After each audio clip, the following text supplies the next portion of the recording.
Alright, welcome back to Nick Lenz's Doctor Who Review, episode number 96. We are here reviewing the final story that was released for season 17 of the show, The Horns of Nimon. Yep.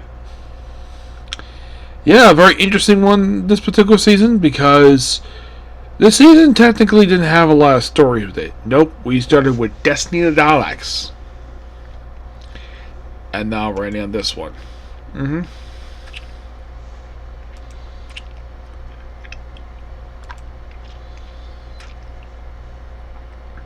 this is only the 5th story of season 17.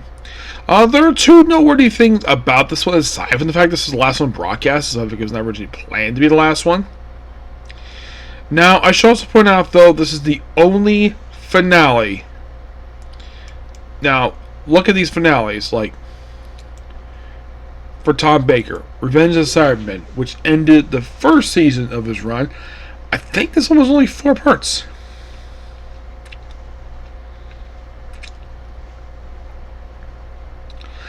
Yeah, this is only 4 parts. Seas of Doom, which ended season 13 of the show. This was 6 parts. Talon's Wen Chiang, 6 parts. Invasion of Time, 6 parts. The Armageddon Factor, which ended the previous season of the show. That was also 6 parts.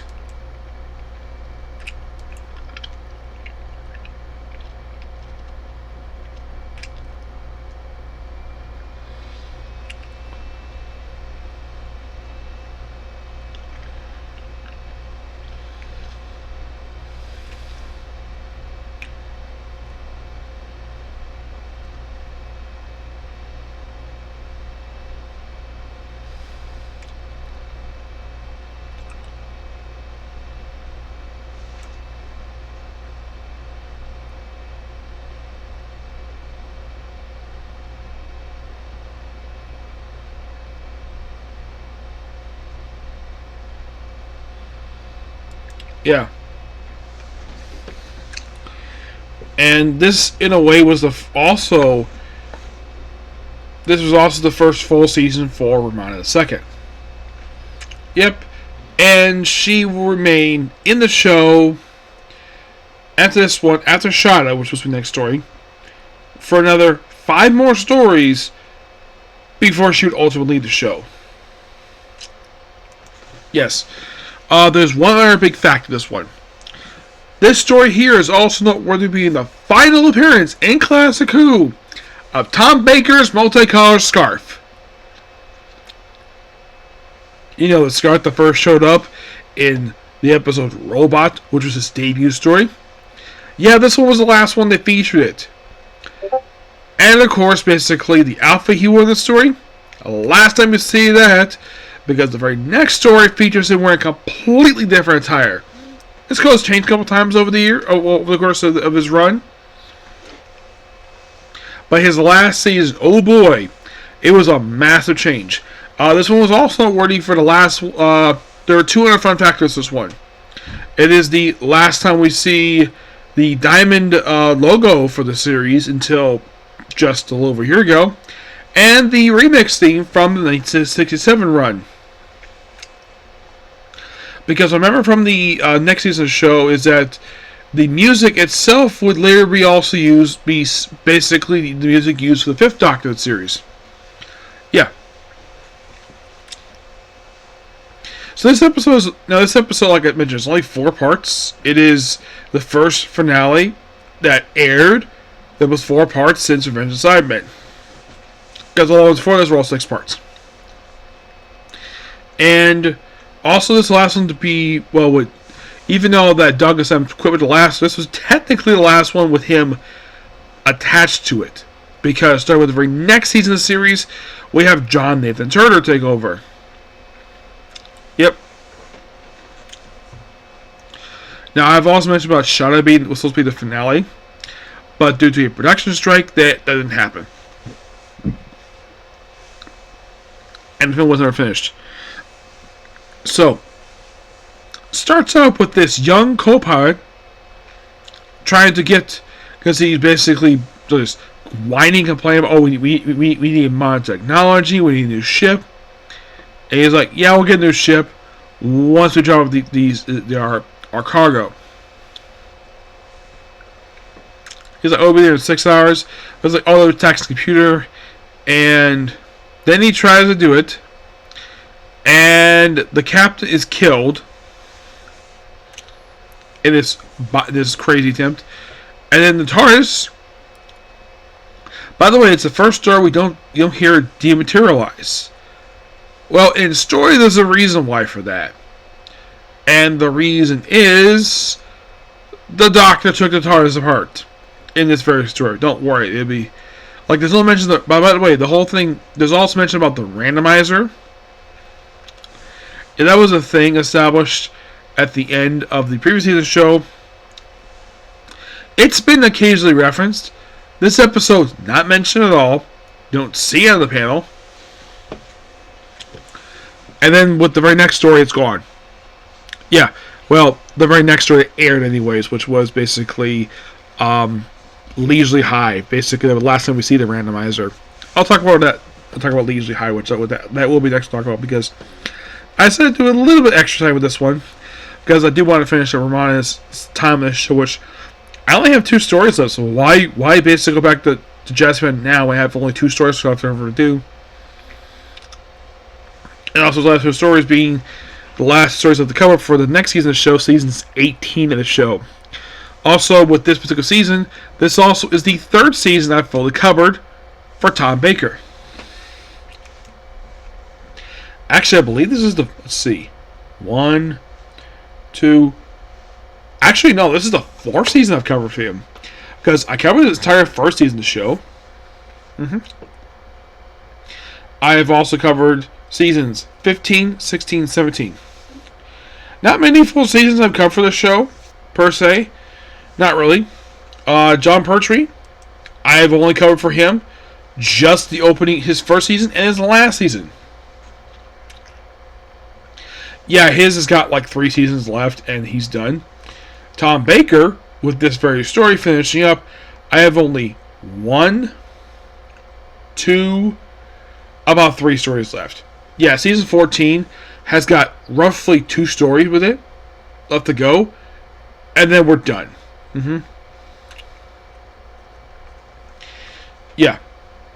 So, of course, we all see K9. We see basically his head go backwards when he's trying to figure out what's wrong with TARDIS. And so the Doctor blows in his mouth, flips him over, is like, oh, he's perfectly fine. Then the TARDIS proceeds to crash the ship, but they would get out. And the co-pilot was being very, very impatient, like, oh, I'm late, I gotta get there, so he basically leaves Doctor behind to a giant freaking asteroid. Lucky was used basically as a cricket ball to get away. So Romana is basically put with the sacrifices, which basically are a heap of sacrifice to the Nimon, which are freaking Minotaurs. Yep, because the writer of this story was inspired by the Minotaur Greek myth.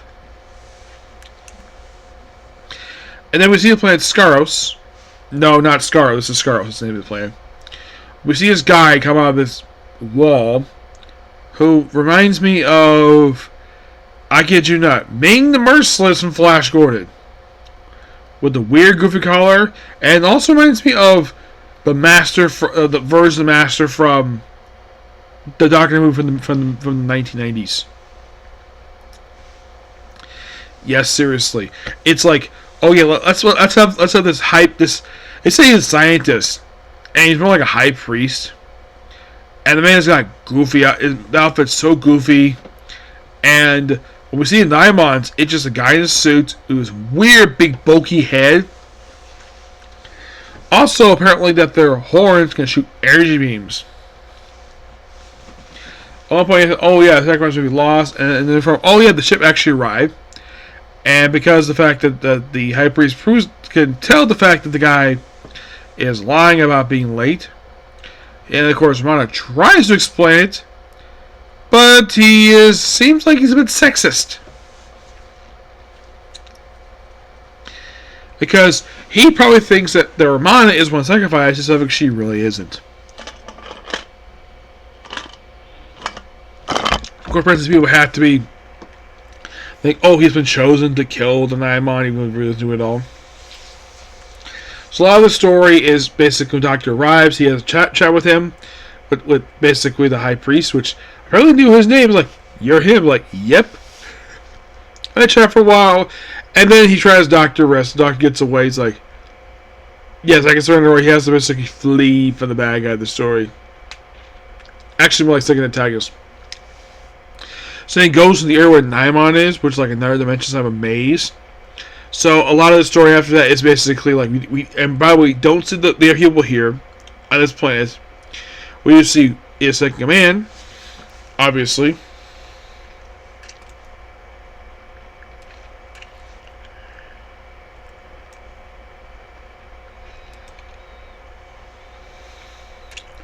Other guy's name is Soldi.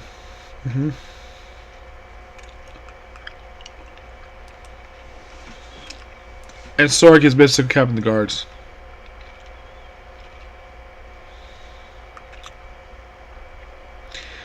Yeah. At one point, when the canines used in the story, they would take him out thanks to, well, just stop him taking apart, but they zip back together.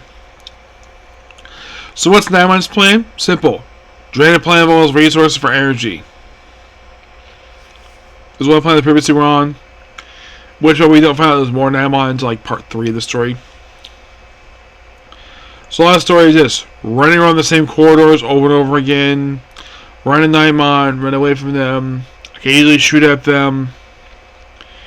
Now I remember also Nash reviewing this story for his YouTube channel as well. Yeah, he did a review of this one. He wasn't a fan of it. I think it was interesting what it was. I liked the Nimon's look. I think it was goofy the fact they actually wore high heels. Yes, for a freaking Minotaur species. And the fact this type of species is later revealed to be a cousin of the Minotaur.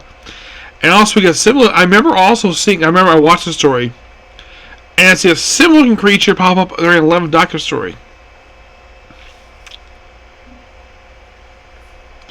Which I remember, I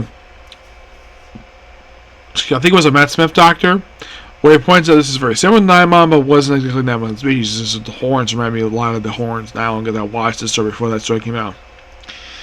Well, basically, Sekka basically is killed toward the end of the story.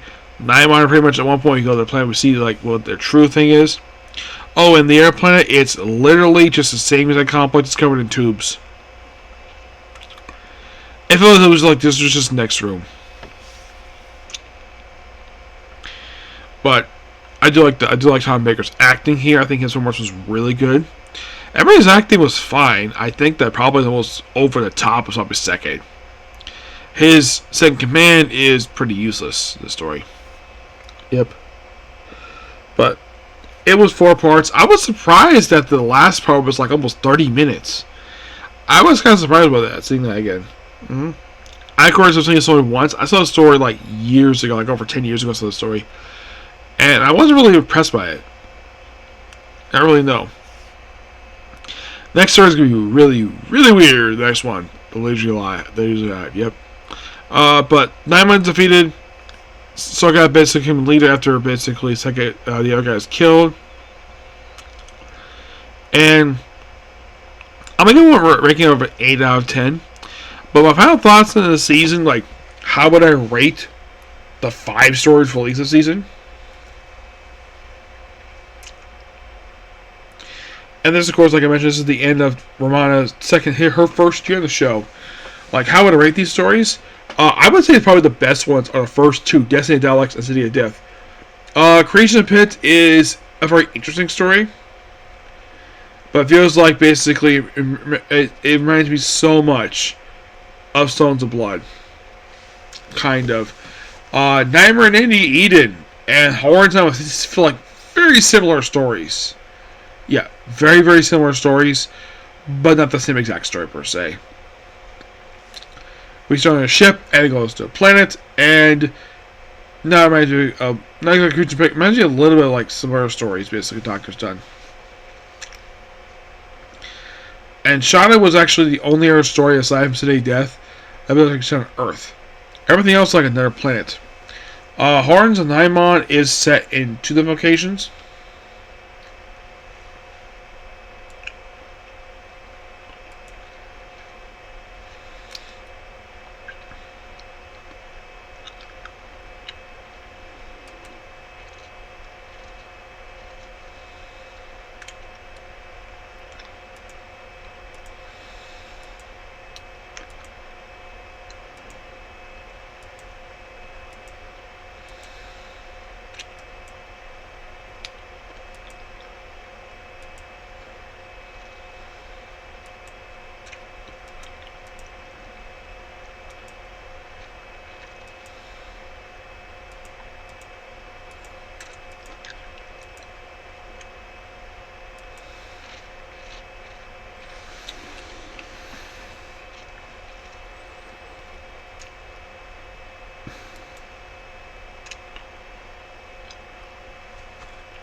Yeah, but oh, by the way, the complex doctors it blows up. I don't really see it afterwards per se. Also, the K9's voice actor John Lenz, basically he stops being well, he returns being the K9 next story. David Bartley, who will be the K9 Mark II actor since like Creature from the Pit. This it's only like his 3rd story, and then he just stopped appearing after this. He returned to play for Shada, but